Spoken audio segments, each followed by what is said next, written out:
Pendant 30 ans, Vincent Gigante a erré dans les rues de Greenwich Village à New York, vêtu d'une vieille robe de chambre et se tenant à lui-même des discours sans fin. Pourtant, les agents du FBI étaient convaincus qu'il était le chef de la famille Genovese, l'une des plus puissantes de la mafia new-yorkaise. Gigante faisait-il semblant d'être fou pour cacher sa réelle identité? Il faudrait plusieurs années avant de le prouver.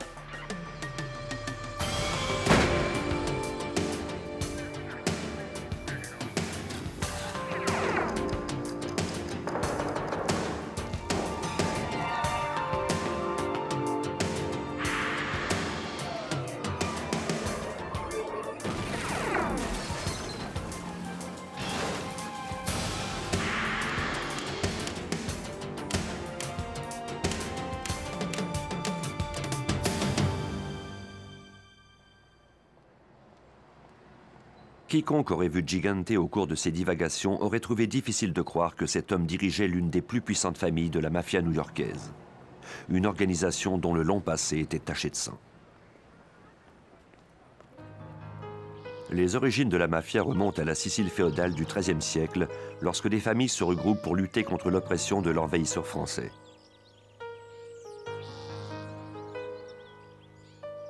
Le mot mafia est l'acronyme italien de Morte Francia Italia Anela, qui signifie « mort aux Français » est le cri de ralliement de l'Italie. Celui qui fait partie de la mafia est un homme d'honneur car il combat pour sa patrie. La mafia connaît un nouvel essor en Sicile au XIXe siècle. Cette fois-ci, cependant, les activités de l'organisation sont principalement de nature criminelle. Les riches propriétaires terriens engagent des mafiosi pour terroriser les paysans. Avec le temps, la principale raison d'être de la mafia deviendra l'enrichissement de ses membres par le biais d'activités illégales. Lors de la première grande vague d'immigration italienne, la tradition se poursuit dans le New York des années 20. La plupart des Italiens vivent dans la misère la plus totale. La tension entre les nombreux groupes ethniques s'intensifie et bientôt, les Américains d'origine sicilienne deviennent la cible d'une haine grandissante. Il se tourne alors vers la mafia pour obtenir sa protection. Leo Scilero, qui est un Italien-Américain de la troisième génération, est à la tête du bureau du FBI à New York. Ce policier chevronné, qui compte 23 ans d'expérience, connaît les moindres rouages de la mafia new-yorkaise. Au début de la mafia à New York, ce sont les immigrants italiens du sud de Manhattan qui étaient victimes d'extorsion. C'est pour cette raison que se sont formées les familles de la Cosa Nostra.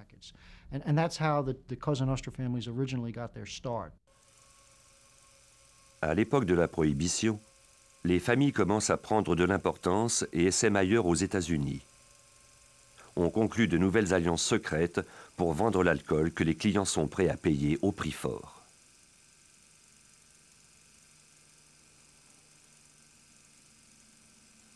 Je crois que c'est ça qui a vraiment donné le coup d'envoi aux familles de la Cosa Nostra dans la société américaine. Ça n'a pas été qu'une question d'organisation interne et d'alliance, mais aussi une question d'argent. D'abord à l'occasion de la Prohibition et plus tard dans d'autres secteurs d'activité. La raison d'être de la mafia étant le profit, les conflits et oppositions ne manquent pas. C'est pourquoi un certain nombre de règles sont instaurées. Un groupe de tueurs d'élite est mis sur pied par les dirigeants de la mafia afin de faire respecter les règles internes de l'organisation et assurer sa survie. On les appelle Murder Inc. ou Meurtriers Incorporés. Au début des années 40, ce groupe a déjà à son actif des centaines de meurtres partout aux États-Unis. À la tête de la mafia new-yorkaise, les deux puissants chefs, Lucky Luciano et Frank Costello, mettent sur pied une commission constituée des chefs et chargée d'attribuer les territoires et les responsabilités aux diverses familles du pays. New York abritait alors les 5 plus grosses familles américaines et constituait le centre des activités criminelles. Jusqu'à ce jour, la situation est restée inchangée.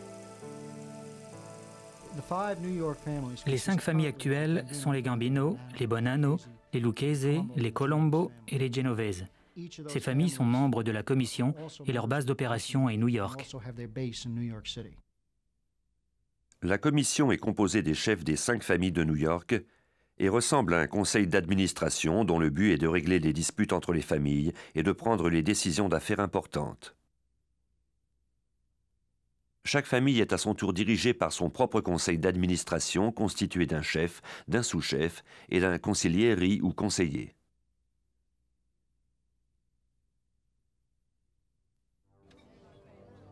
Sous l'autorité de ce conseil d'administration se trouvent les capitaines, qui dirigent des équipes de soldats, c'est-à-dire les hommes qui s'occupent des activités criminelles quotidiennes.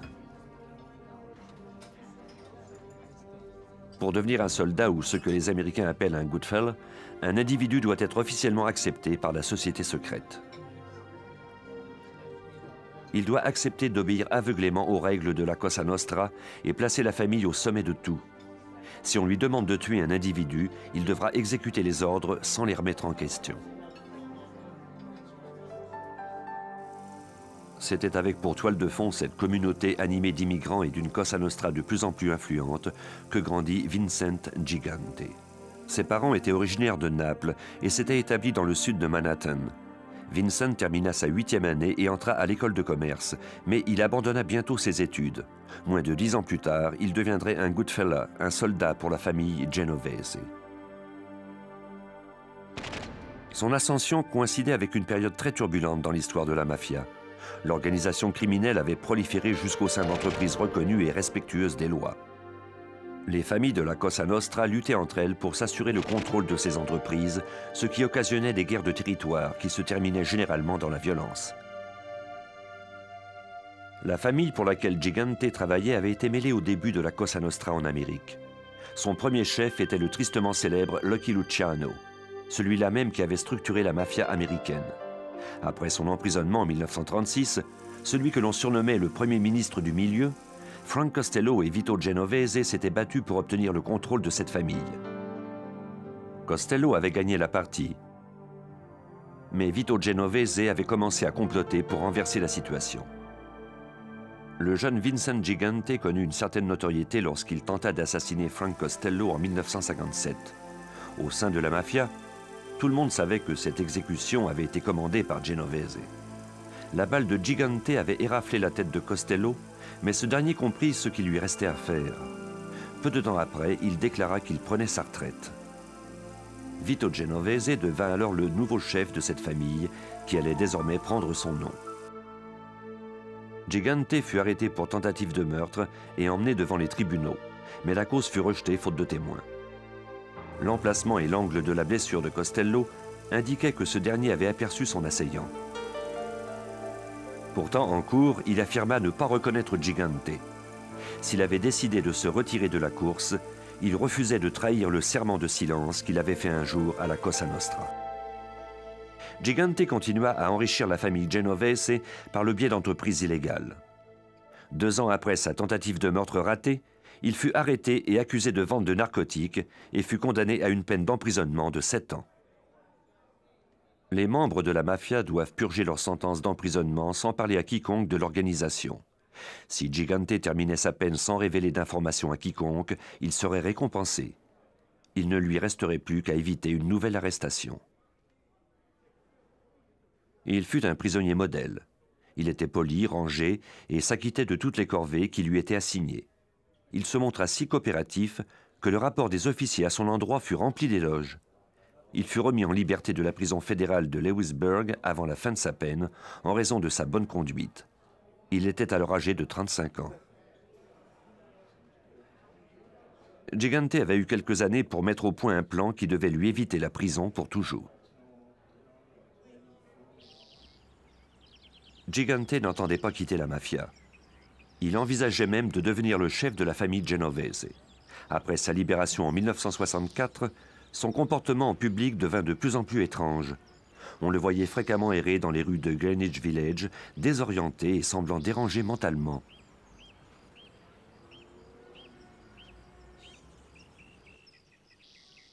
Peu de temps après sa sortie de prison, Gigante avait appris que la police enquêtait à propos de ses liens avec la mafia. En 1969, il fut inculpé de corruption. Il avait offert à des agents de police du New Jersey un pot de vin en échange d'informations à propos de l'enquête en cours sur la famille Genovese. Il avait maintenant près de 40 ans. Il affichait de plus en plus de troubles mentaux. Pour la première fois, il se présenta dans un hôpital psychiatrique.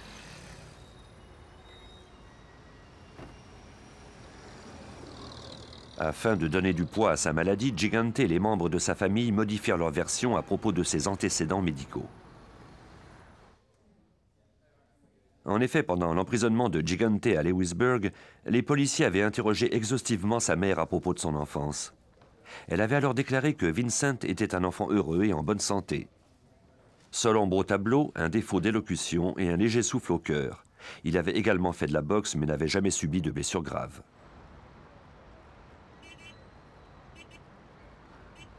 Au moment de son inculpation en 1969, toutefois, les avocats de Gigante déclarèrent qu'il n'était pas apte à subir un procès.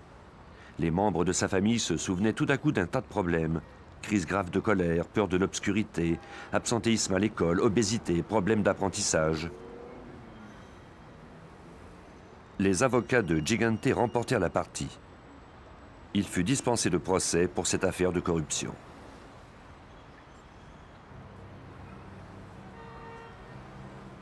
La même année, le chef de Gigante, Vito Genovese, mourut en prison à la suite d'une défaillance cardiaque.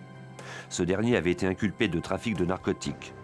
Pendant les années qui suivraient, la police ne parviendrait pas à découvrir qui l'avait remplacé, tellement la tradition du secret était forte chez les Genovese. Gigante faisait graduellement son ascension dans la famille. Le gouvernement américain s'apprêtait à rendre la tâche du FBI un peu plus facile.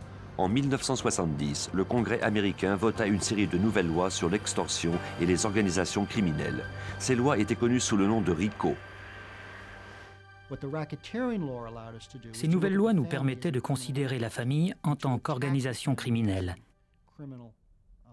Si on se reporte aux années 70 jusqu'au milieu des années 80, ces lois nous ont rendus beaucoup plus efficaces envers ces familles et leurs structures hiérarchiques.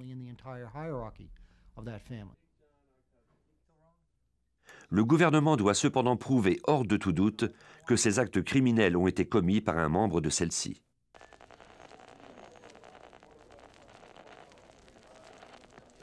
En 1979, le FBI mit des équipes sur pied pour ouvrir des enquêtes sur les 5 plus grosses familles.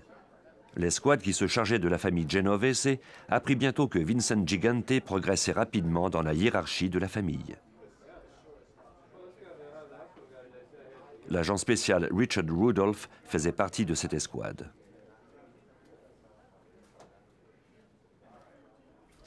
Grâce à des délateurs et d'autres services policiers qui échangeaient des informations, nous avons appris que Gigante jouissait du respect des membres de la famille Genovese et que son secteur d'opération était la partie sud de Manhattan.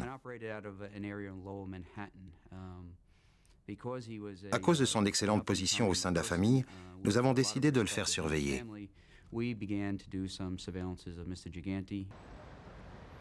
Le FBI s'organisait peu à peu contre la Cosa Nostra. De son côté, Gigante avait un comportement public de plus en plus étrange. Entre la fin des années 70 et le début des années 80, il fut admis 5 autres fois à l'hôpital pour y subir divers traitements psychiatriques.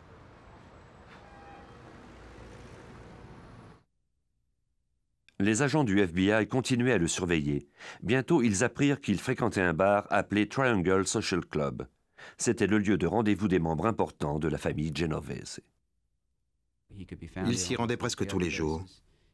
Il vivait dans le même quartier. Il allait généralement à cet endroit vers la fin de l'après-midi et y restait jusqu'aux petites heures du matin. Les gens le rencontraient à cet endroit et ainsi n'avaient pas à se déplacer pour les voir. Les détectives étaient convaincus que Gigante avait des liens avec le clan Genovese, mais les membres de sa famille et ses médecins s'entêtaient à dire qu'il menait presque une vie de reclus.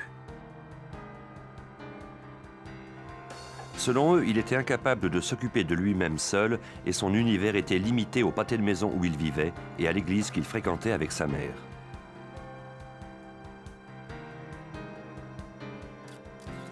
Pourtant, les agents du FBI et de la police de New York voyaient tous les jours un Vincent Gigante bien différent. Au début des années 80, la mafia de tout le nord-est des États-Unis traversa une période tumultueuse ponctuée de nombreux meurtres. Des guerres intestines avaient engendré une série d'assassinats. Le FBI soupçonnait Gigante de jouer un rôle important dans ces règlements de compte, particulièrement ceux qui punissaient les membres qui avaient enfreint les règles de la Cosa Nostra. Gigante avait la réputation d'aimer la tradition. Les règles devaient être respectées, sinon une punition s'en suivrait.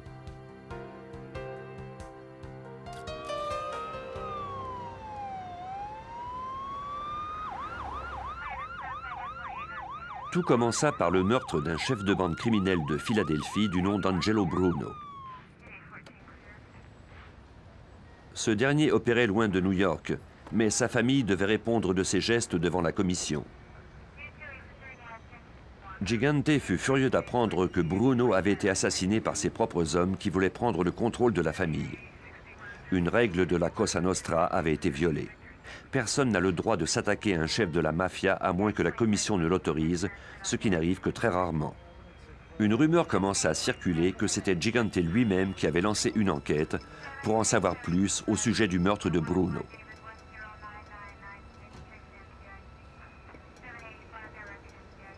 La punition ne tarda pas à arriver. Moins d'un mois plus tard, Tony Bananas Caponigro fut trouvé mort. Il était l'un des assassins du chef de Philadelphie. Il avait été tué de 15 projectiles, en plus d'avoir été poignardé dans le dos. Son corps avait été placé dans le coffre d'une voiture recouvert de billets de 20 $. Le message était clair, sa cupidité lui avait coûté la vie. Le même jour, un autre cadavre fut découvert. Cette fois-ci, il s'agissait d'un certain Frank Salerno. Il avait reçu plusieurs projectiles et avait été abandonné sur un terrain vague. Il avait présumément participé lui aussi au meurtre de Bruno. C'est un dénommé Phil Testa qui assurait la succession d'Angelo Bruno. Près d'un an après l'exécution de ce dernier, Testa mourut lors d'une explosion alors qu'il rentrait chez lui. Un autre chef avait été tué sans le consentement de la commission. D'autres règlements de compte allaient bientôt suivre. Rocco Marinucci fut trouvé mort peu de temps après, un pétard enfoncé dans la bouche. Le pétard signifiait qu'il avait subi le même sort que l'homme auquel il s'était attaqué.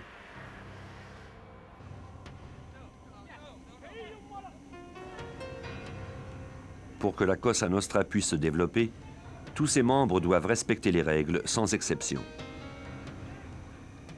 On soupçonnait Gigante d'avoir lui-même commandé le meurtre de l'un des membres de sa propre famille criminelle. Le soldat Jerry Papa de la famille Genovese avait tué 2 membres de la famille Colombo sans permission. Il fut à son tour tué.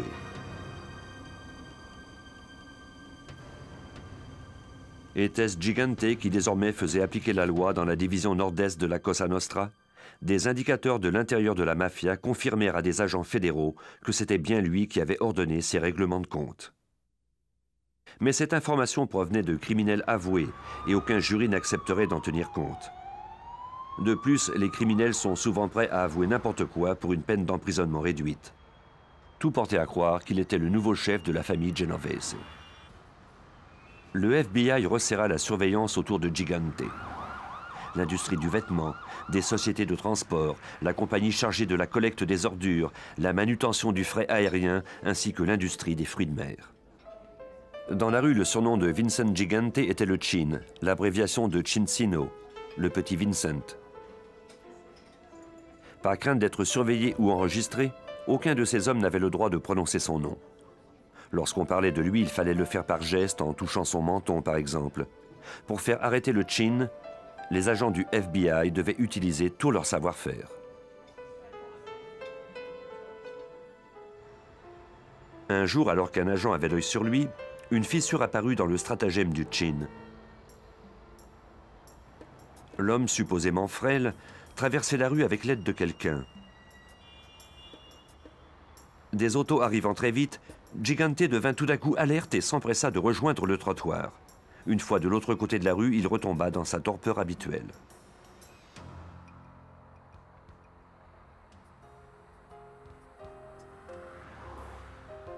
Il y avait 2 Gigante.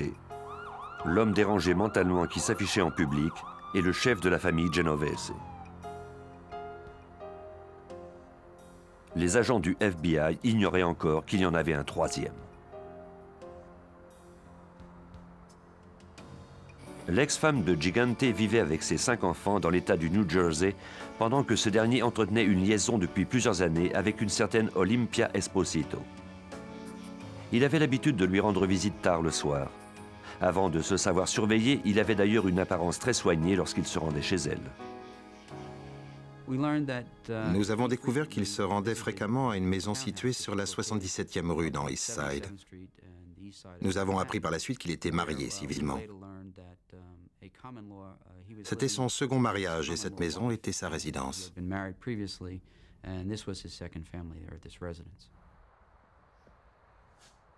Le FBI connut bientôt tous les repères du Chin. Des équipes de surveillance l'observaient sans relâche. Tom Bruno de la police de New York parvint un jour à le photographier au cours de ses activités.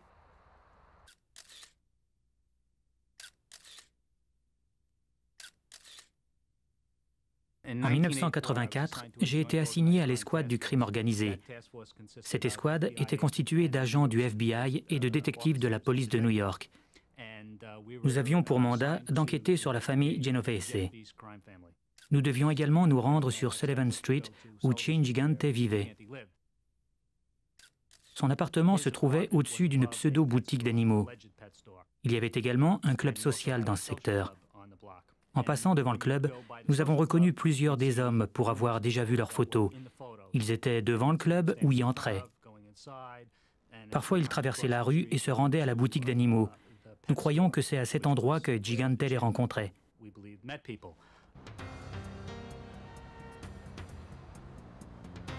Le travail de surveillance du détective Tom Bruno allait bientôt fournir une nouvelle piste aux agents du FBI.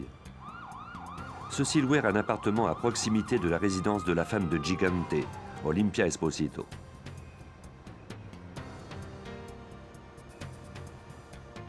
En sortant par la porte arrière, les agents se retrouvaient à seulement 15 mètres de l'appartement d'Esposito.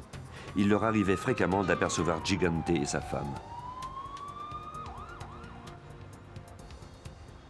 Un agent surveilla le couple entre minuit et 2 heures du matin pendant 4 mois. L'assistant du procureur Andrew Weissman, qui devait un jour prouver que Gigante était apte à subir son procès, fut ravi de prendre connaissance des observations de l'agent. Lorsqu'il se croyait à l'abri des regards, il agissait tout à fait normalement. En fait, ce qui était ironique lors de ces périodes de surveillance, c'est que son comportement n'avait absolument rien d'étrange. Il semblait normal. Il parlait à ses proches ou comptait son argent. Il ne portait jamais une robe de chambre de mauvaise qualité. La seule fois où je l'ai vu en robe de chambre, c'est quand il sortait de la douche. Il portait alors une belle robe de chambre luxueuse, genre Brooks Brothers, absolument le contraire de ce qu'il portait dans la rue.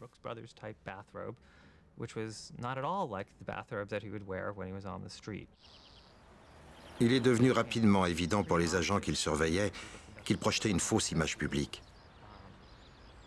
Ce n'était pas comme ça qu'il se comportait dans la vraie vie.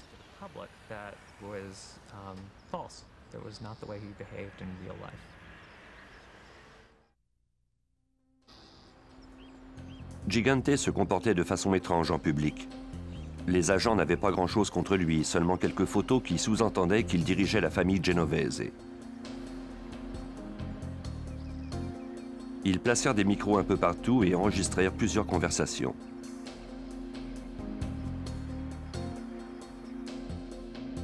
Au cours de l'une d'elles, un membre de la famille se plaignit du Chin.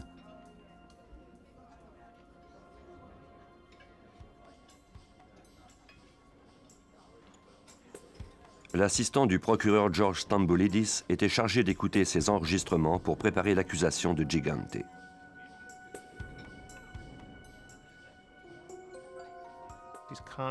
Il était constamment en train de questionner ces hommes. Il leur posait des millions de questions pour savoir s'ils étaient impliqués dans quelque chose.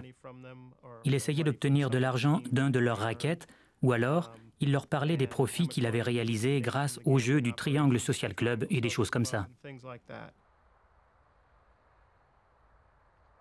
La presse à sensation trouva bientôt un surnom à ce chef de la mafia au comportement étrange. On l'appelait Odd Father, le parrain fou. Une fois par année, il se présentait de lui-même à l'hôpital pour ce que ses collègues de la mafia appelaient sarcastiquement sa mise au point. Ainsi, des documents attesteraient de ses problèmes de santé mentale. Avec l'aide de son entourage et de sa famille, il est parvenu à accumuler pendant plusieurs années des documents qui corroboraient le fait qu'il était aux prises avec des problèmes de maladie mentale depuis très longtemps.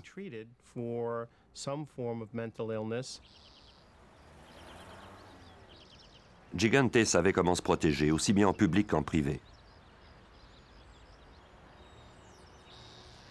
Il était très habile en affaires.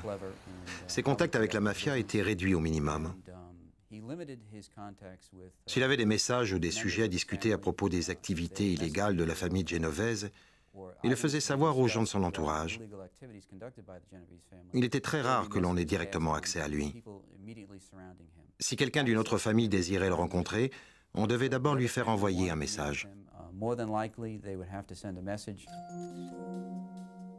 Gigante évitait les rencontres et les réunions formelles que les autres chefs organisaient régulièrement. Il n'acceptait de rencontrer quelqu'un que lorsqu'une affaire l'exigeait. Il rencontrait alors l'individu dans la rue et marchait avec lui, évitant ainsi d'être enregistré.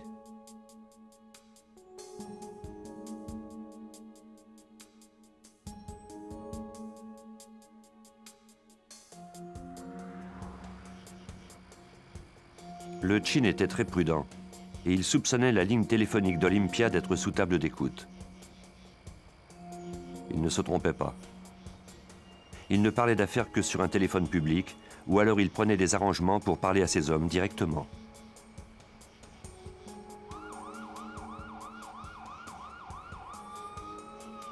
Il serait impossible de se servir des paroles du Chin pour l'incriminer.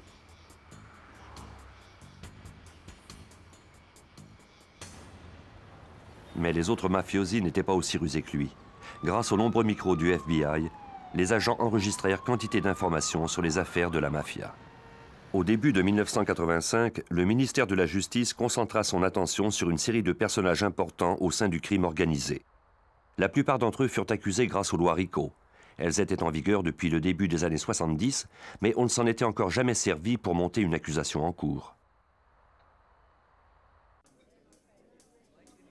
Deux des hommes de Gigante avaient entendu dire que les chefs des familles Gambino et Lucchese allaient bientôt être arrêtés. Au cours d'une conversation, ils s'étaient demandé si leur chef était lui aussi vulnérable. L'un d'entre eux avait alors déclaré que s'il se faisait arrêter, il aurait passé toutes ces années à l'asile pour rien. Le 19 février, quelques chefs de la mafia furent arrêtés. Le lendemain, Vincent Gigante se rendait à l'hôpital pour y rester une semaine. Il échapperait ainsi à cette vague d'arrestations.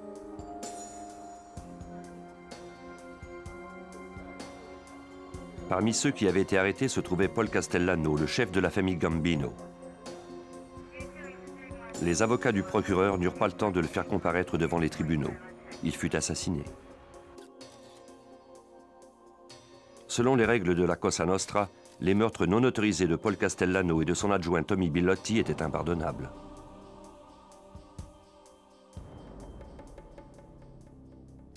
Le capitaine de la famille Gambino, John Gotti, semblait avoir été très affecté par le meurtre de son chef. Mais la rumeur circulait qu'il l'avait lui-même orchestré. 2 semaines seulement après ces meurtres, Gotti l'avait déjà remplacé.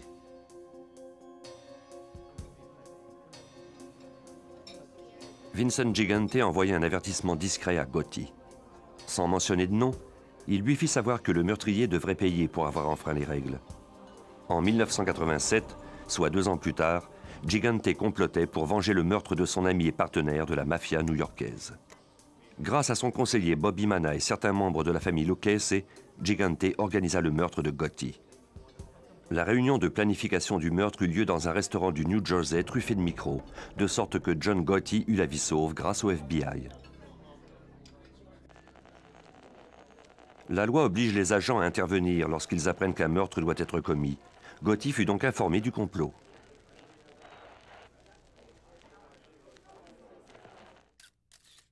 Suite à cette mise en garde, il modifia ses plans le jour où le meurtre devait se produire. Le complot avorta.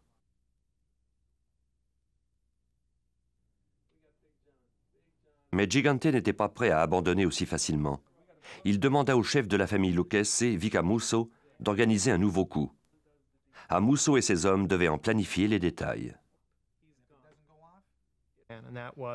Amuso est alors entré en contact avec Al Darco, un de ses hommes de confiance, un peu comme Mana était l'homme de confiance de Gigante. Darco devait se servir de ses relations ailleurs aux États-Unis pour se procurer une bombe téléguidée. Mais Gotti fut arrêté et mis en détention avant que le second complot ne soit mené à terme. Il est présentement en prison à vie pour son implication dans des activités d'extorsion, pour avoir proféré des menaces de violence et de mort et pour le meurtre de Castellano. Pour ce qui est de Gigante, les agents disposaient d'enregistrements de ces hommes en train de comploter le meurtre de Gotti. L'enquête à propos de la famille Genovese se poursuivait. Les agents obtinrent bientôt des informations à propos d'un projet de construction relié au crime organisé. Depuis plusieurs années, les revenus de la famille Genovese provenaient du secteur des portes et fenêtres. Nous avons appris à ce moment-là qu'une importante somme d'argent servirait à remplacer les fenêtres des immeubles municipaux de la ville. À l'époque, il y avait une crise dans le secteur de l'énergie et des membres du crime organisé en avaient profité pour s'infiltrer davantage. La famille Genovese ainsi que 2 ou 3 autres familles avaient des contacts avec les compagnies qui proposaient et qui installaient des fenêtres de certains de ces projets.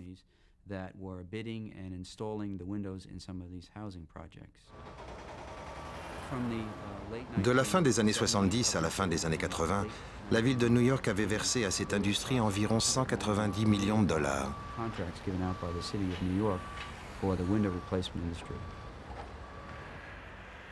C'était un cas classique d'extorsion. La mafia avait pris le contrôle d'une industrie et en avait exclu toutes les sociétés dûment reconnues.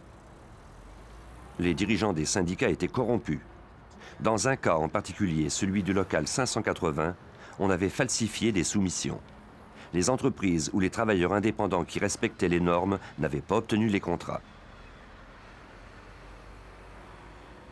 Les familles Lucchese et Genovese réalisèrent leur combine chacune de leur côté pendant quelques années. Mais au début des années 80, ils constatèrent que leur profit serait encore plus intéressant s'ils s'associaient. Les Lucchese avaient la main mise sur le local 580. De leur côté, les Genovese avaient corrompu de nombreux entrepreneurs. En travaillant ensemble, ils obtiendraient davantage de contrats. Grâce au local 580, ils sont parvenus à exclure plusieurs entrepreneurs du processus de soumission et ont ainsi créé un monopole. Car c'était la famille Lucchese qui avait manœuvré avec le syndicat. L'autre dollar était versé aux dirigeants corrompus des syndicats qui fermaient les yeux. Vers la fin des années 80, un délégué du syndicat des menuisiers se fit casser les 2 jambes par les hommes de la famille de Genovese parce qu'il avait refusé de coopérer. Il déclara par la suite à la police ignorer qui l'avait attaqué. En 1992, un délégué du local 580 fut tué d'un projectile alors qu'il sortait de sa résidence de Long Island. Il n'était pas d'accord avec certains contrats de la Cosa Nostra. L'association entre la famille Lucchese et Genovese fonctionna bien jusqu'à ce que Peter Savino, l'homme de confiance des Genovese et responsable du racket des fenêtres, accepte de porter un micro pour la police. Nous avons bâti une accusation l'impliquant, une accusation de meurtre. Nous avions suffisamment d'indices pour le convaincre qu'il risquait de terminer ses jours en prison. Il a donc accepté de coopérer. Pendant 18 mois, il a enregistré les membres de la famille Genovese et Lucchese lors de leurs conversations sur leurs opérations criminelles.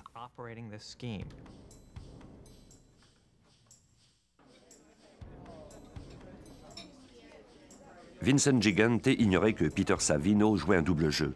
Il appréciait son travail et était satisfait de la progression des affaires.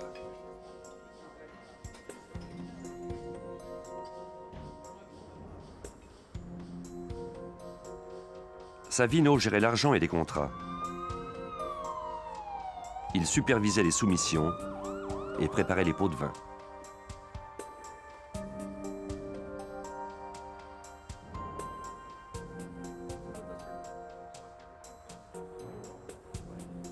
Son patron n'avait rien à redire.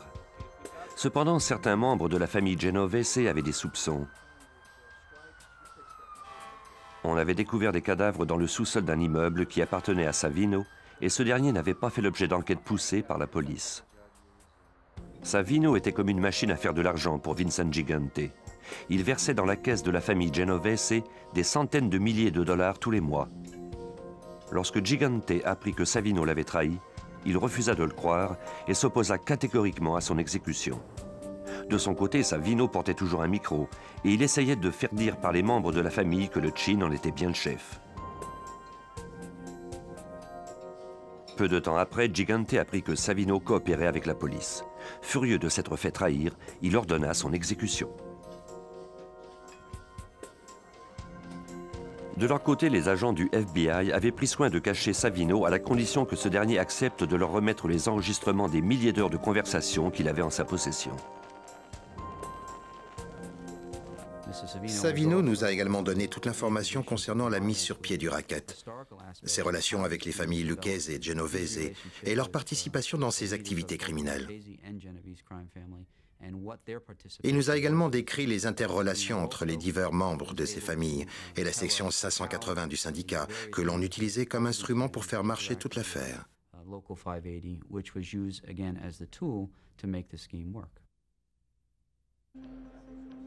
Grâce aux lois RICO, les agents du FBI avaient porté un dur coup à certains des plus puissants chefs de la mafia new-yorkaise.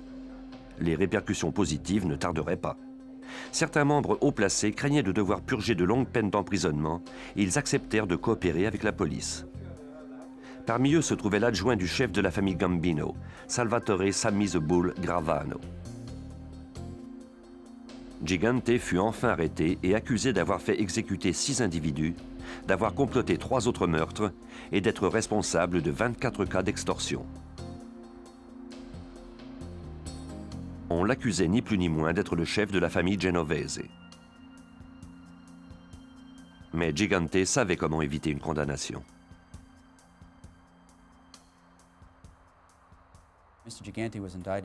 Gigante a été accusé en mai 1990 et une seconde accusation a été portée contre lui en juin 1993. Son cas était inhabituel en ce sens qu'il nous a fallu plusieurs années avant de le mener devant les tribunaux. Il a finalement comparu en juin 1997. Pendant toutes ces années, nous devions nous battre contre les déclarations de ses avocats, selon lesquelles il n'était pas apte à subir son procès. Cette question a finalement été réglée en 1996. 7 ans après son arrestation, le juge du district fédéral déclara finalement Vincent Gigante apte à subir son procès. Vincent le Chin Gigante était âgé de 69 ans lorsqu'il fut trouvé coupable d'avoir comploté le meurtre de 3 chefs de la mafia, dont Gotti et Savino. Il fut également jugé coupable d'extorsion et de corruption dans le racket des fenêtres. Il ne fut cependant pas condamné pour avoir fait exécuter 6 hommes. Après ce verdict, les avocats de la défense déclarèrent que Gigante n'était pas apte à purger sa peine. Il était trop vieux, trop faible et incapable de comprendre pourquoi il avait été condamné.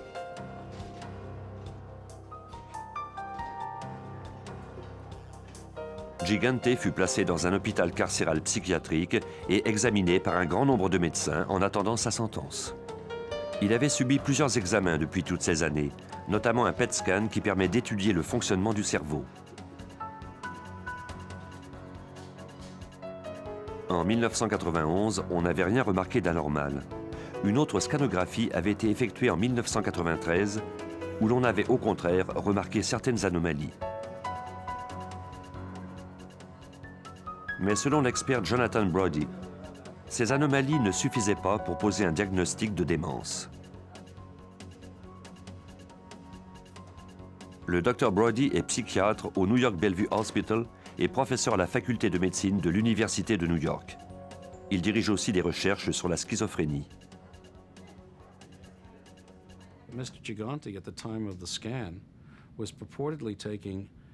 Au moment de l'examen, M. Gigante consommait des médicaments qui affectaient les processus chimiques de son cerveau.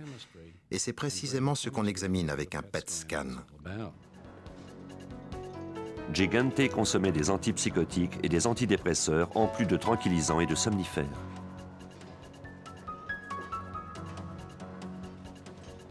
Les résultats de l'examen allaient donc être influencés par toute cette médication. le docteur Brody décida de rencontrer le patient et d'évaluer son état mental.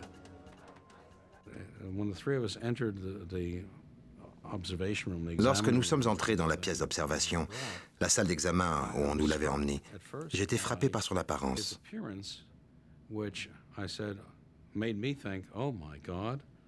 Je me suis dit, mon Dieu, il est vraiment malade. Il était vêtu d'une robe de chambre, il traînait des pieds et marmonnait sans cesse. Il divaguait à propos de Dieu. Mais au cours de l'examen, certaines des réactions de Gigante commencèrent à éveiller les soupçons des médecins.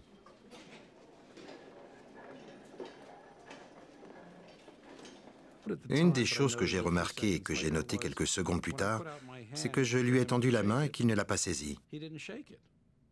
Pourtant, c'est un réflexe automatique.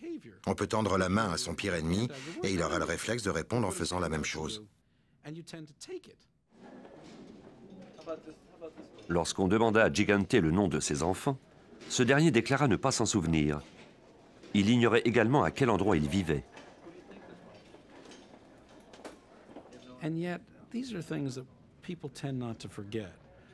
Pourtant, ce sont des choses que les gens ont tendance à ne pas oublier. Vous savez, le cerveau dans les cas de démence, c'est un peu comme un grand livre de comptabilité. La dernière donnée qui est entrée est souvent la première qui en sort. L'individu oublie les souvenirs récents. C'est pourquoi les malades qui sont atteints de démence se souviennent souvent d'événements très anciens. Ce n'était pas son cas.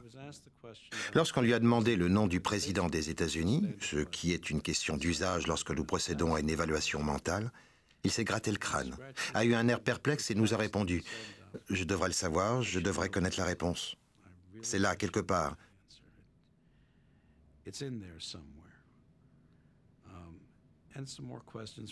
Et nous lui avons posé de nouvelles questions. Et il disait « Je devrais le savoir. » Et il a finalement dit « Bush, George Bush. » Et je me suis dit à moi-même, il s'est souvenu de la question. Ce qui était frappant, ce n'était pas que la réponse était incorrecte, c'était plutôt le fait qu'il se soit rappelé la question, malgré toutes les autres questions que nous lui avions posées entre-temps.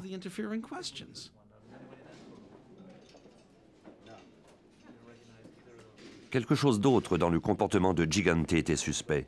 Il semblait comprendre des concepts abstraits. Le docteur Brody lui demanda s'il était fier de ses enfants. La fierté est une notion complètement abstraite. Sa réponse a été « Oui, ils travaillent tous, ils ont des boulots honnêtes. » L'honnêteté, ce n'était même pas une de nos questions. L'allusion au fait qu'ils aient un travail honnête supposait un autre concept abstrait qu'il avait soulevé en répondant à la question. Et de plus, il faisait une distinction entre honnête et malhonnête. Comment expliquer alors que cet homme ne savait pas quel mois on était? Ou qu'il ignorait qu'il était à l'hôpital?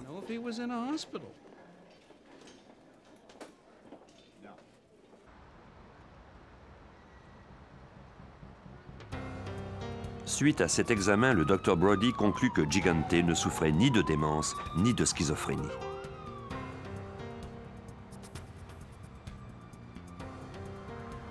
Les gardes chargés de surveiller Gigante pendant son hospitalisation déclarèrent également que son comportement paraissait normal. Il n'avait pas eu un comportement passif dans sa chambre. Il était poli avec le personnel médical. Il n'avait pas besoin d'aide pour prendre sa douche, se faire la barbe ou pour se nourrir. Tous ces avocats ont déposé au dossier des déclarations sous serment, selon lesquelles ils ne parvenaient pas à communiquer avec Vincent Gigante. Pourtant, lors de son incarcération, il s'était entretenu avec les conseillers de la prison, qui étaient en contact permanent avec les prisonniers. Ils nous ont dit que Gigante savait qu'il avait subi son procès, que Gravano avait témoigné contre lui et ne le tenait pas en adoration, et également que le juge Weinstein devait déterminer s'il était apte à subir sa sentence. Son comportement était en contradiction totale avec ce que ses avocats avaient déclaré au juge Weinstein.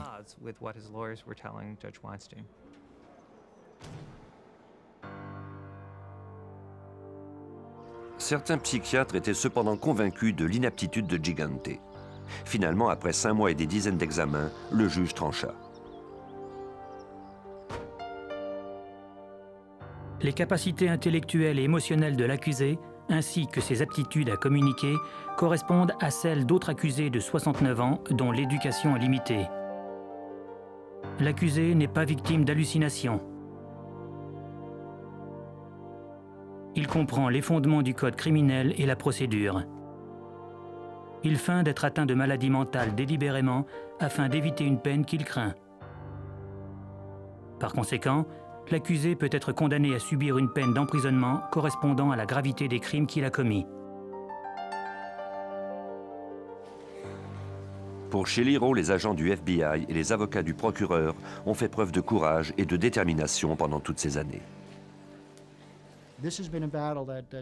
J'ai été impliqué dans cette bataille pendant une vingtaine d'années, et je crois même que d'autres agents en ont pour encore au moins 5 ou 6 ans. Si nous pouvons maintenir nos efforts et nos ressources, je crois que nous pourrons avoir un impact réel sur les activités criminelles de la Cosa Nostra. Bien sûr, la victoire de l'État dans le cas de Gigante n'a pas été totale. Il a échappé à la condamnation pour les 6 meurtres dont il avait été accusé. Mais au moins la police a rempli son mandat.